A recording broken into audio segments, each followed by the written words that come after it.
یہ معرفت علوم الحدیث امام حاکم کی،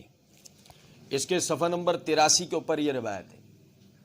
امام حاکم لکھتے ہیں فحدثنی محمد بن اسحاق الاصبہانی قال سمعت مشایخنا بمصر، یعنی کہ انہوں نے بھی اس واقعے کو اس طرح بیان کیا کہ مجھ سے بیان کیا محمد بن اسحاق اصبہانی نے کہا کہ ہم نے سنا ہے اپنے مشائخ سے مصر میں۔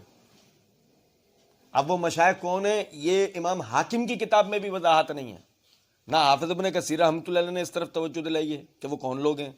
اور ظاہر ہے انہوں نے امام حاکم کی کتاب سے اگر نقل کیا تو نہ ہی امام حاکم کی کتاب میں ان مشائخ کا کچھ ذکر ہے کہ وہ کون حضرات ہیں۔ اب آپ سمجھیں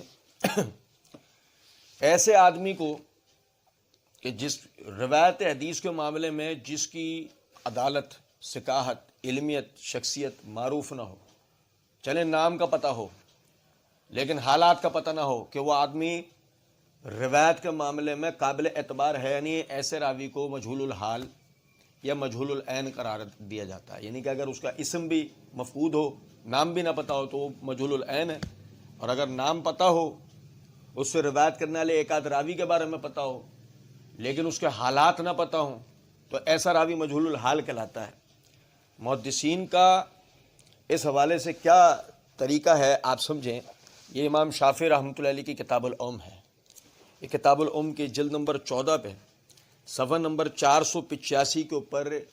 امام شافعی رحمۃ اللہ علیہ فرماتے ہیں وَلَمْ يُكَلِّفُ اللَّهُ أَحَدًا أَنْ يَأْخُذَ دِينَهُ عَمَّنْ لَا يَعْرِفُهُ، کہ اللہ رب العزت نے کسی شخص کو بھی اس بات کا پابند نہیں کیا کہ وہ اپنا دین ایسے لوگوں سے لے کے جن کے بارے میں وہ جانتا تک نہیں ہے،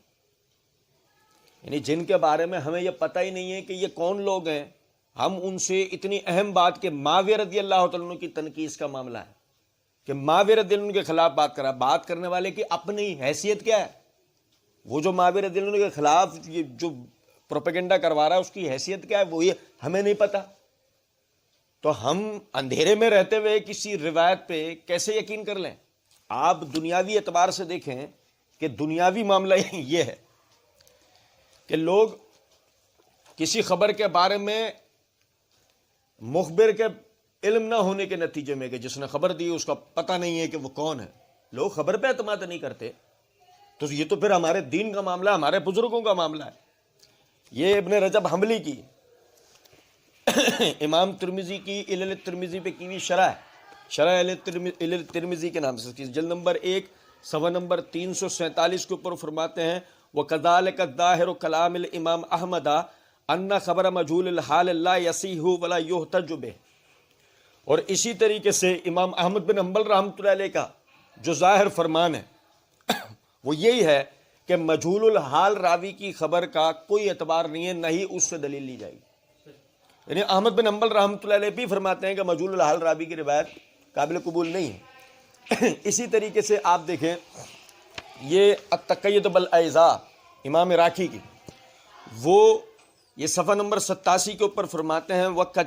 وقد جزم ابو نصر بن صباغ فی کتاب العدہ، کہ امام ابو نصر ابن صباغ اپنی کتاب العدہ کے اندر وہ لکھتے ہیں یہ بات کہ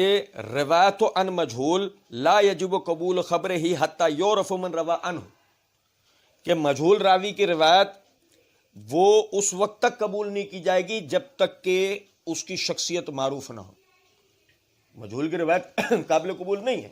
اسی طریقے سے امام نووی رحمۃ اللہ علیہ کی تقریب، یہ تقریب کے اندر صفحہ نمبر 172 کے اوپر لکھا ہے روایت مجہول العدالت ظاہراً و باطناً لا تقبل عند الجماہیر، کہ جمہور علماء امت کے نزدیک ایسا راوی کہ جس کی عدالت ظاہراً اور باطناً مجہول ہو، یعنی کہ جس کے بارے میں ہمیں پتہ ہی نہیں ہے، نہ ظاہری طور پہ اس کا پتہ ہے، نہ اس کے باطن، اس کے تقوی، اس کی عدالت کا، اس کے ضبط کا پتہ ہے، اس کے ایمان کا پتہ ہے، ہمیں پتہ ہی نہیں اس آدمی کے بارے میں کون ہے۔ امت کے جمہور علماء کا موقف یہی ہے کہ اس کی روایت قابل قبول نہیں ہے۔ یہ پھر اسی طریقے سے آپ دیکھیں ایک پرمغز تبصرہ خطیب بغدادی رحمۃ اللہ علیہ کی الکفایہ، الکفایہ فی علم الروایت، اس کے صفحہ نمبر 324 کے اوپر خطیب بغدادی رحمۃ اللہ علیہ فرماتے ہیں حدثنی محمد بن عبید اللہ المالکی انہ قرأ علی القاضی ابو بکر محمد بن طیب قال ولا یقبل خبر من جہلت عینہ و صفتہ، کہ امام ابو بکر محمد بن طیب فرماتے ہیں نہیں قبول کی جائے گی خبر ایسے راوی کی کہ جس کی یعنی